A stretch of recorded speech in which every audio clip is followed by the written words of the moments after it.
Hello everyone, welcome back to my YouTube channel.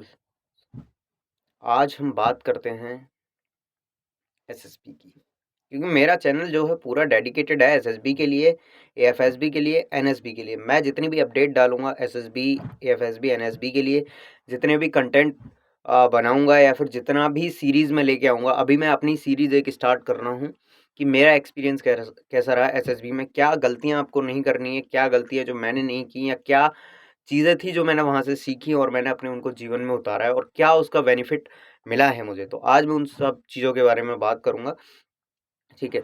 तो एक चीज़ और होती है कि अगर आप स्क्रीन आउट होते हो या कॉन्फ्रेंस आउट होते हो या फिर रिकमेंड होते हो, तो तीनों चीज़ों में बहुत ही बड़ा डिफरेंस है भाई। क्योंकि हम दूसरे व्यक्ति की नज़रों में ना अपनी इमेज ऐसे बना लेते हैं। अगर स्क्रीन आउट होके आता हूँ तो उसको लगता है क्या यार, पहले दिन ही बाहर होके आ गया। कॉन्फ्रेंस आउट होके आता हूँ, चलो ठीक है, थोड़ा बहुत अच्छा किया होगा, लेकिन गलतियाँ इसने हो सकता है सेकंड फेज़ में की हों कुछ ना कुछ, या साइकोलॉजी में या फिर जीटीओ में, तो इसलिए इस कॉन्फ्रेंस आउट है, या फिर इंटरव्यू फेज़ में। अब अगर आप रिकमेंड हो जाते हो, तो भाई वहाँ पे पूरी आपकी इमेज चेंज हो जाती है कि यार रिकमेंडेड है ये वो, और चीज़ें हैं ऐसी। क्यों हैं? ये लोगों की मेंटालिटी है एक्चुअल में। क्योंकि हम वही चीज़, और सही भी है एक तरीके से अगर हम बोले तो, अगर मैं किसी से एक्सपीरियंस लेने जा रहा हूँ, ठीक है, तो मैं प्रेफ़र करूँगा कि जो बंदा रिकमेंडेड है मैं उससे एक्सपीरियंस लूँ।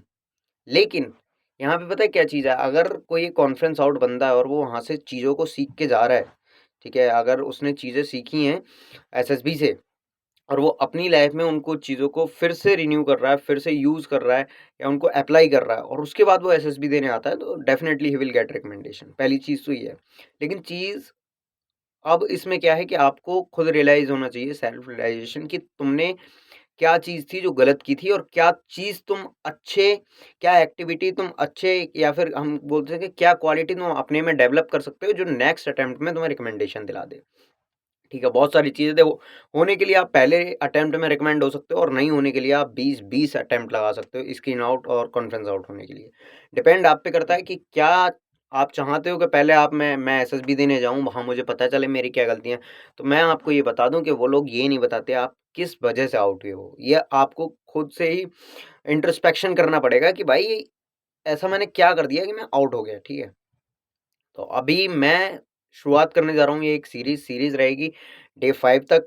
Day 1, day 2, day 3, day 4, day 5, क्या गलतियाँ आपको नहीं करनी है, क्या-क्या करना है एसएसबी सेंटर में, ठीक है? क्या आपके साथ हो सकता है, क्या प्रोबेबिलिटी रहती है, या फिर कैसे आप स्क्रीन इन हो सकते हो, ये तो मेरी पहली वीडियो रहेगी। तो स्टार्ट करते हैं डे 1 की। अगर आपने अभी तक मेरा चैनल सब्सक्राइब नहीं किया तो प्लीज़ कर लीजिए, क्योंकि आपको एसएसबी, एएफएसबी से रिलेटेड कंटेंट यहीं मिलने वाला है। जितना भी आपका जो भी डाउट होगा आप मेरे को कमेंट में बता दीजिए। मैं उस पर्सनल टॉपिक के ऊपर ही, जो आपका पर्सनल टॉपिक होगा, मैं या फिर एक तरीके से बोल सकता हूँ, या तो आपसे कनेक्ट कर लूँगा या फिर एक वीडियो बना के फिर से उसको यूट्यूब पे अपलोड कर दूँगा, या फिर किसी दिन लाइव आके आपके जो डाउट्स हैं उनको अ, रिज़ॉल्व कर दूँगा, ठीक है। अभी 2 चीज़ आती हैं कि मैं ट्राई कर रहा हूँ कि मेरे जो असेसर्स थे मैं उनके साथ कनेक्ट करूँ, और कहीं न कहीं जो आपके डाउट्स हैं वो आप लिख के भेज सकते हो मुझे टेलीग्राम पे एसएसबी हाइक्स। तो मैं वो सारे डाउट्स इकट्ठे करके जब मैं उनके साथ कनेक्ट करूँगा तो एक वीडियो बनाऊँगा, जहाँ पे मैं एक्सपीरियंस जो कि असेसर रह चुके हैं प्रीवियस एसएसबीज़ में, तो मैं उनसे वो तुम्हारे डाउट पूछूँगा, और वहाँ पे शायद तुम्हें बेटर क्लेरिफ़िकेशन मिल सके हर चीज़ का। तो अभी हम बात करते हैं डे 1 की। तो जब मेरा एसएसबी निकला था मुझे पता चला कि, सॉरी, जब मेरा रिटन निकला था, एसएसबी तो बाद में निकला है यार। जब मेरा रिटन निकला था मुझे पता चला कि भाई अब मुझे एसएसबी देने जाना है। 11 जनवरी का दिन था, मैंने अपना सेंटर सेलेक्ट किया भाई, मतलब सेंटर आया ही था, डेट सेलेक्ट की बैंगलोर, और डेट मैंने 1 मार्च की रखी थी, क्योंकि उससे पहले हमारे 2 बैच थे। 19 फरवरी से हमारी एसएसबी स्टार्ट हो रही थी। लेकिन बिकॉज़ ऑफ़ कि 18 फरवरी को मेरे एक दोस्त की शादी थी, तो मुझे वो भी अटेंड करनी थी, और फिर तो मैंने सोचा कि 1 मार्च का ही रखते हैं, और उस टाइम पे तुम पहुँच भी जाओगे, और ट्रेन की अवेलेबिलिटी भी थी। फिर क्या था, मैंने 25, हाँ, 25 फ़ेब की मैंने ट्रेन की थी, ठीक है, फ्रॉम दिल्ली टू यशवंतपुर, ठीक है। यशवंतपुर बैंगलोर का ही एक हिस्सा है, फिर वहाँ पे उतर के फिर सीएसआर, ठीक है, जाके अपना डॉर्मेट्री में रुका था मैं। तो वो जो ट्रैवल टाइम था वहाँ पे मैंने क्या किया, बहुत से लोग होते हैं पढ़ते हुए जाते हैं, नहीं, मैं एन्जॉय किया था अपने पूरे रास्ते को। क्यों एन्जॉय किया था उसमें बहुत सारी चीज़ें हैं। आप जब रास्ते से जाते हो ना आपको बहुत सारी चीज़ें सीखने को मिलती हैं, आपको देखने को मिलती हैं, ठीक है? मैं बता रहा हूँ आप कभी एसएसबी देने जाओ, भाई साइड लोअर सीट ही बुक करना भाई, मज़ा आ जाता है कसम से। जो भी आपको देखने को मिल रहा है उस चीज़ के बारे में सो रास्ते में ऐसी बहुत सारी चीज़ मिली जिसको मैंने गूगल सर्च किया, अच्छा ये है।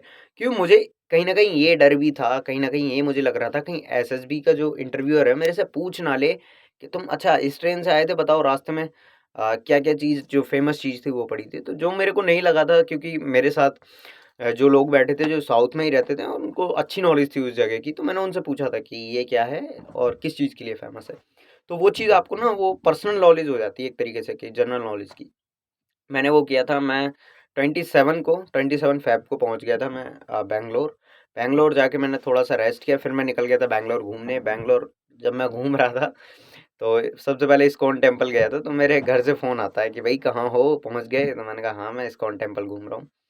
तो वो कहते हैं कि जाके थोड़ा-सा पढ़ लो, ठीक है? वहाँ इंटरव्यू देने गए हो, घूमने नहीं गए हो और नहीं हुआ तो फिर थोड़ा-सा लगेगा कि इतनी दूर गए थे और नहीं हुआ। तो मैंने कहा हाँ, बात तो सही लेकिन मैं बोला था कि ठीक है इस बार रिकमेंडेशन मैं लेके आऊँगा कुछ भी हो जाए, एट एनी कॉस्ट। फिर मैं गया थोड़ा बहुत बुक-वुक देखा, करंट अफ़ेयर्स देखा मतलब बुक क्या, बाकी मुझे अपने आप पे कॉन्फिडेंस था कि भाई मैंने इतनी तैयारी कर ली है, अक्टूबर, नवंबर, दिसंबर, जनवरी, फरवरी 5 महीने मिले थे भाई मुझे। 20 सितंबर को रिज़ल्ट आया था, 5 महीने मिले थे। 5 महीने में मैंने अपने आप को इतना डेवलप कर लिया था कि भाई ठीक है, अगर मेरे से कोई कुछ क्वेश्चन पूछेगा तो मैं उसका ईज़िली आंसर कर दूँगा, ठीक है? या फिर मेरी अगर पीपीटीटी आएगी तो मैं उस पे स्टोरी बना दूँगा। मेरे पास थीम्स का भंडार था एक तरीके से हम कह सकते हैं क्योंकि जब हम तैयारी करते थे ना पीपीडीटी की। तो जैसे कि मैं अभी गूगल मीट पे करता हूँ डेली बेसिस पे, ठीक है? हम लोग क्या करते थे मैंने आपको बताया था कि भई कुछ 7-8 लोग बैठ गए, ठीक है? हमने पीपीटीटी खोली। अब हमें सबसे थीम्स पूछनी है। थीम्स के साथ-साथ हमें उसका प्रोसेस भी पूछना है कि भाई इस थीम्स का क्या प्रोसेस हो सकता है? अगर आपने कोई एक प्रॉब्लम क्रिएट की है, उसका क्या रिज़ॉल्यूशन हो सकता है सबसे पहले और क्या उसका आउटकम रहेगा, पॉजिटिव रहना चाहिए, नेगेटिव या फिर न्यूट्रल। तो भाई ट्राई करना कि आउटकम जो है पॉजिटिव ही रहे, कुछ ऐसा रहे, कुछ आपका ऐसा इनिशिएटिव हो कि जो भाई संसार को, जो हमारी प्रकृति है या फिर जो हमारा सोशलिज़्म है, सोसाइटी है, उसको कुछ ना कुछ भाई बेनिफिट दे, सबसे पहली बात। ठीक है, जब हम 6 बजे की बात थी सुबह में उठा फिर मैं 1st ऑफ मार्च को भाई सुबह-सुबह उठ के मेरे साथ 2-3 लोग और थे, ठीक है? तो वहाँ से उठ के हमने बोला कि ठीक है ऐसा है, रेडी हो जाते हैं, फिर कैब कर लेते हैं और कैब से हम पहुँचते हैं एसएसबी के गेट पर। एसएसबी के गेट पे भाई जाने से पहले ही दिल खुश हो गया कि यार हमने यहाँ पे जाना है भाई। डर भी था कि यार अगर स्क्रीन आउट हो गया, भाई यहाँ से घर 2800 किलोमीटर दूर है, कैसे जाऊँगा? टिकट भी बुक नहीं भाई टिकट नहीं की थी वो। कैसे जाऊँगा? वो एक डर भी था और एक्चुअली वो रहना चाहिए। फिर गेट से हम बाहर ही थे, उन्होंने बोला था कि अपना-अपना आधार कार्ड निकाल लीजिए, ठीक है? और अपनी मार्कशीट, एक आधार कार्ड निकाल लीजिए, तो कि हम आपका वेरिफ़िकेशन करना चाहते हैं, ठीक है? तो अंदर जाने से पहले उन्होंने आधार कार्ड चेक किया, मार्कशीट चेक की। अंदर जाके वो हमको सजेस्ट करते हैं कि अपना बैग उठा के इस वाले रूम में रख दीजिए, ठीक है? अपनी फ़ाइल निकाल लीजिए इफ यू वांट, ठीक है? और आप ब्रेकफ़ास्ट करने चले जाइए मेस में। तो जितने बच्चे आते गए वो ब्रेकफ़ास्ट करने मतलब चले गए। तो हमने अपना बैग रखा, लॉक लगाया उसमें ऑलरेडी, ठीक है? अपनी फ़ाइल ले ली थी साथ में, ब्रेकफ़ास्ट करने गए, ब्रेकफ़ास्ट करे अब मैंने कहा था मैं सही बताऊँ मेरे को डर लग रहा था, मैंने ज़्यादा ब्रेकफ़ास्ट भी नहीं किया था भाई, ब्रेड मिल रहे थे आई थिंक। भाई क्यों? यार अंदर से डर था भाई, पता नहीं क्या होने वाला है ना? वहाँ से करके जब हम आए फिर आते हैं वो लोग लाइन में खड़ा करते हैं कि भाई जो लोग पहली बार आए हैं रिपीटर सॉरी जो लोग पहली बार आए हैं, जो फ्रेशर हैं वो एक साइड हो जाएँ, जो रिपीटर हैं वो एक साइड हो जाएँ और जो पीआर है, PR stands for previously recommended, वो एक साइड हो जाएँ। होने के बाद उन्होंने कुछ जो फॉर्मेलिटी होती है फॉर्म दिए थे, फॉर्म उसमें लाइक अगर आप पहली बार जा रहे हो तो आपका रिफंड-विफंड का भी होता है, वो। उन्होंने सारी चीज़ फिल कराई। अब मेरे में क्या था कि भाई मेरे पास नहीं था डिग्री सर्टिफ़िकेट उस टाइम पे अपना और मैं कॉलेज से क्योंकि कॉलेज वालों ने डिग्री सर्टिफ़िकेट नहीं दिया, मेरी मार्कशीट भी नहीं आई थी अब यार फाइनल की।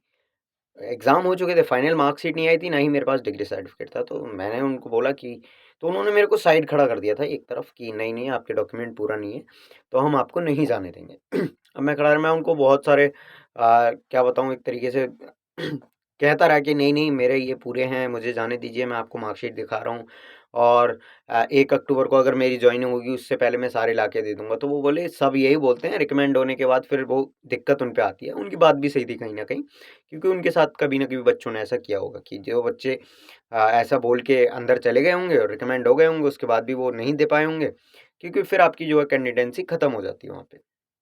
इतना होने के बाद उन्होंने मुझे साइड खड़ा कर दिया। अब मुझे लग रहा था कि भाई मैं इतनी दूर चल के आया हूँ, डॉक्यूमेंट नहीं है मेरे पास, मैं इतनी दूर आया, एटलीस्ट मैं फेस 1 तो दे लेता यार, स्टेज 1 तो दे लेता। तो मेरे मन में एक वो मलाल रह गया था। अब यार मन-मन में क्या करूँ, सैड भी हो गया था, लेकिन प्रभु का नाम चल रहा था मन में। फिर उसके बाद आते हैं हमारे कमांडर सर, ठीक है? जो वहाँ के कमांडेंट थे वो आते हैं कि यस क्या हुआ?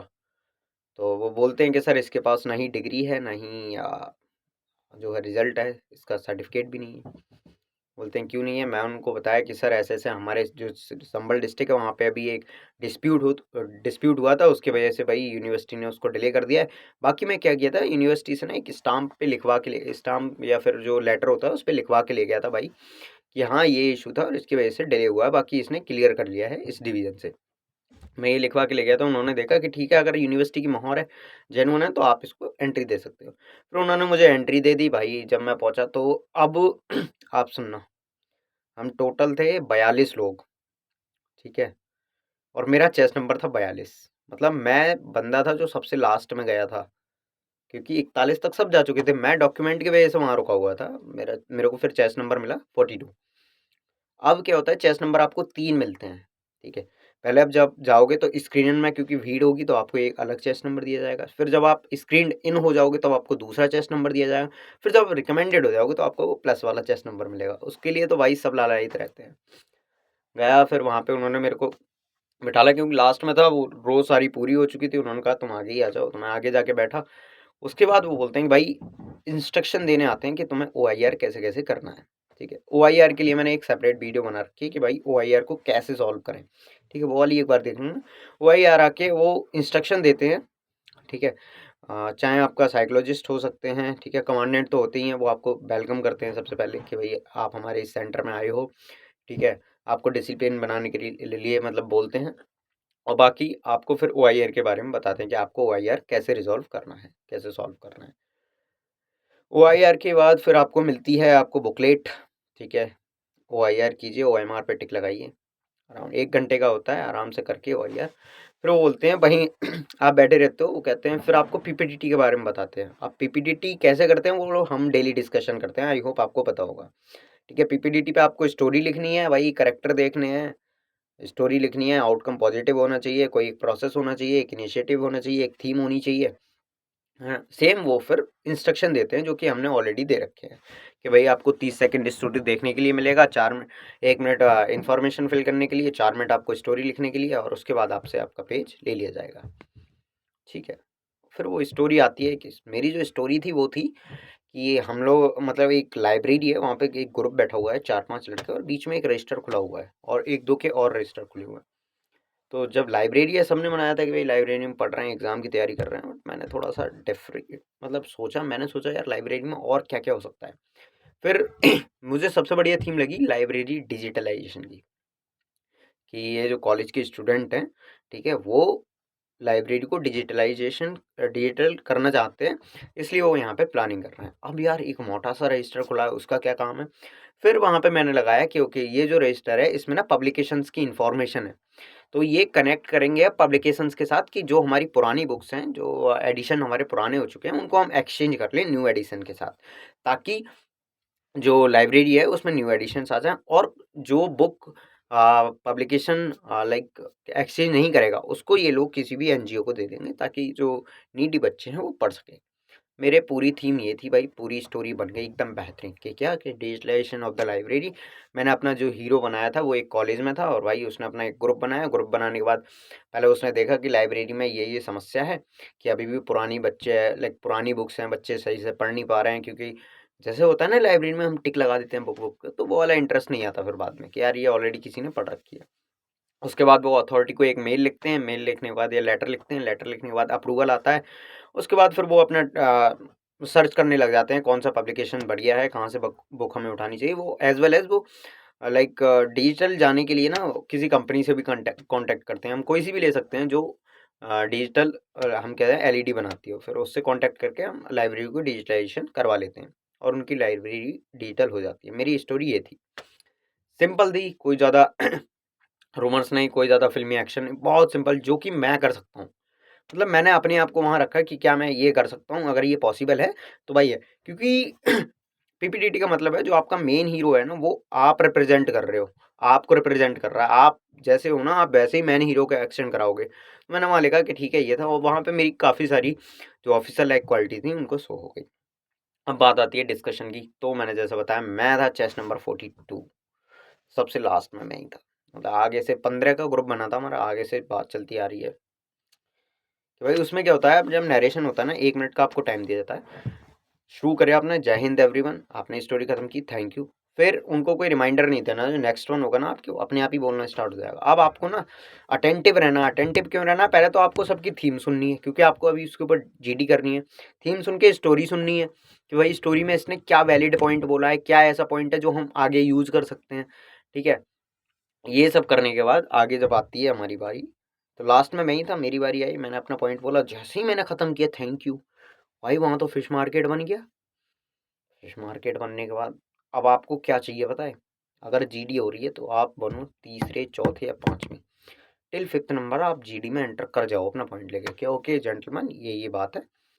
अब क्योंकि देखो चीज़ें क्या होती हैं, पहली करेक्टर आपने देखे, लाइब्रेरी देखी, एज देखी, मूड देखा, ये 4 चीज़ तो भाई कॉमन है, इनके ऊपर डिस्कशन करो मत। डिस्कशन का मतलब भाई एक बार तो भाई हम सब ने करेक्टर देखे हैं, 4 करेक्टर हैं, ये है, ठीक है। अब बहुत से क्या होता है, नहीं जेंटलमैन आई सी 5 करेक्टर तो ये वाली चीज वहाँ गलत सी हो जाती है, क्योंकि आप एक ऐसी चीज पे डिस्कशन कर रहे हो जिसका आगे चल के कोई मायना नहीं है। मतलब हम पीपीटीटी क्यों कर रहे हैं, अपने आइडियाज देने के लिए। हम ये थोड़ा ना भाई, ये तो उनको भी दिख रहा है ना, 5 ही करेक्टर हैं, 4 ही हैं, पॉजिटिव मूड में, नेगेटिव में।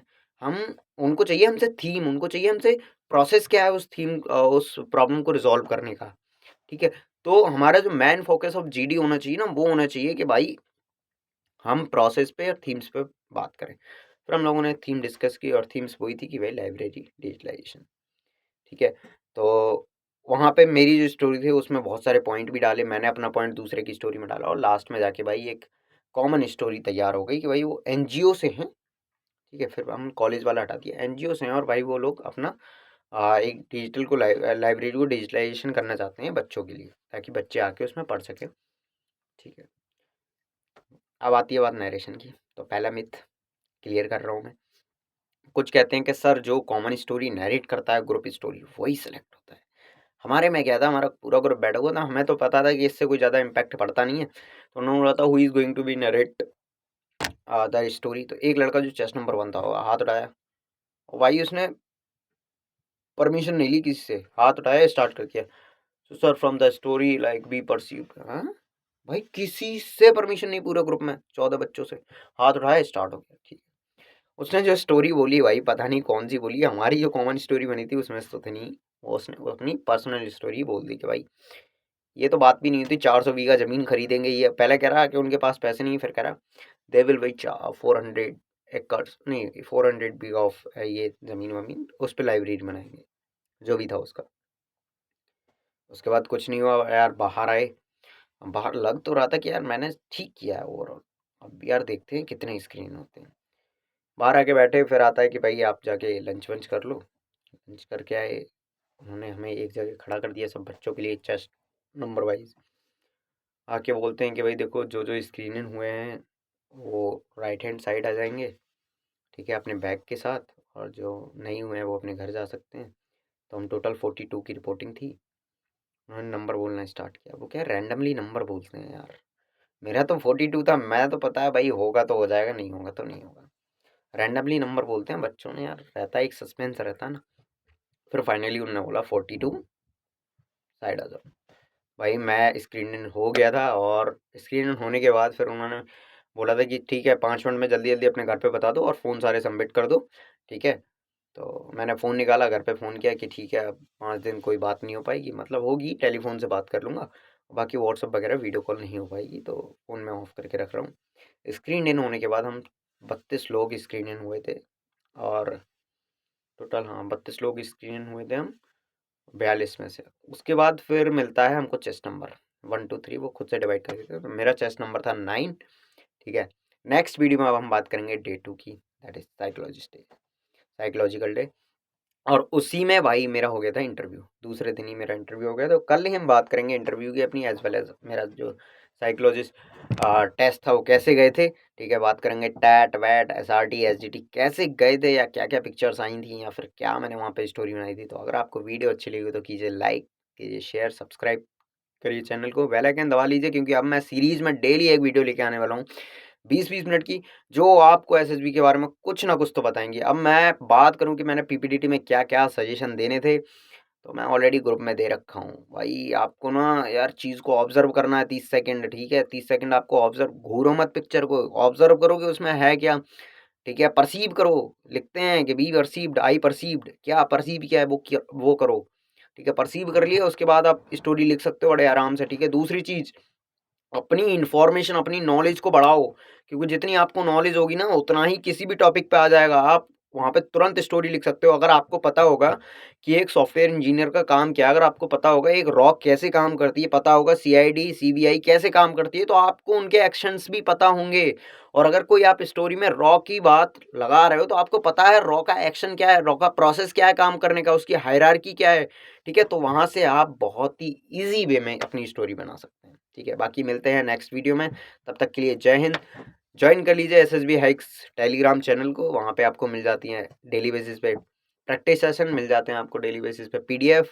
ठीक है, जहाँ से आप प्रैक्टिस करके अपनी SSB प्रिपरेशन को बूस्ट कर सकते हैं free of cost. Thank you, जय हिंद।